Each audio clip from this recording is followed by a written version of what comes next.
The London clinic হাসপাতালে চিকিৎসা চলছে বিএনপি চেয়ারপারসন বেগম খালেদা জিয়ার। দীর্ঘদিন কারাবাস এবং নানা ধরনের শারীরিক জটিলতার কারণে তিনি বিদেশে এবং দেশে কোথাও চিকিৎসা দিতে পারেননি। অবশেষে লন্ডনে তিনি চিকিৎসা গ্রহণ করছেন। তার চিকিৎসার সর্বশেষ আপডেট জানাচ্ছেন তার ব্যক্তিগত চিকিৎসক এবং বিএনপি স্থায়ী কমিটির সদস্য ডক্টর জেডএম জাহিদ হোসেন। দেশনেত্রী বেগম খালেদা জিয়া বাংলাদেশ জাতীয়তাবাদী দলের চেয়ারপারসন এবং বাংলাদেশের সাবেক 3বারের প্রধানমন্ত্রী গত 8 তারিখ থেকে দি লন্ডন ক্লিনিকে ওনার চিকিৎসার জন্য ভর্তি হয়েছেন এবং উনি এখানে প্রফেসর ডক্টর প্যাট্রিক কেনেডির অধীন চিকিৎসাধীন থাকা অবস্থায় ওনাকে এখানকার নেফ্রোলজির কনসালটেন্ট, হেপাটোলজি, গ্যাস্ট্রেন্টোলজি এবং লিভার ট্রান্সপ্ল্যান্ট ইন্টেন্সিভিস্ট সহ বিভিন্ন বিষয়ের চিকিৎসকরা ওনাকে প্রতিদিনই ওনার স্বাস্থ্য পরীক্ষা করছেন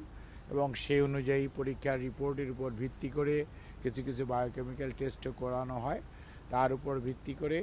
পরবর্তীতে ওনারা কিছু চিকিৎসার মধ্যেও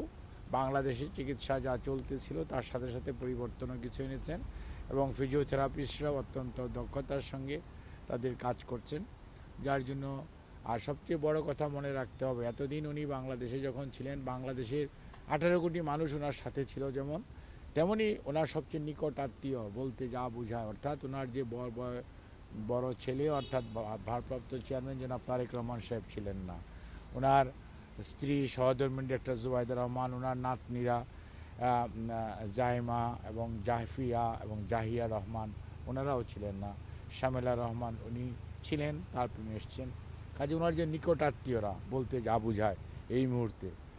ওনারা তাদেরকে পাওয়ার কারণে মানসিক প্রফুল্ল থাকেন, সেটা উনি আছেন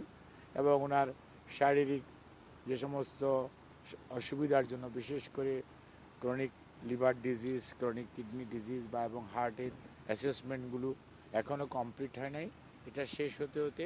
প্রায় আগামী শুক্রবারের মতো সময় লেগে যেতে পারে। কাজে সব কিছু মিলিয়ে তারপরে ওনারা শুক্রবারের মধ্যে চেষ্টা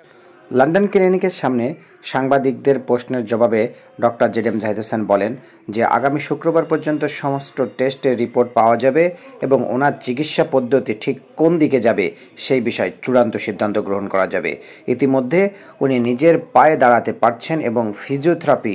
অনেকটা তাকে সুস্থ দিকে নিয়ে যাচ্ছে বলে জানিয়েছেন doctor ZM Zahid. S M Mizanur Rahman, news channel BD.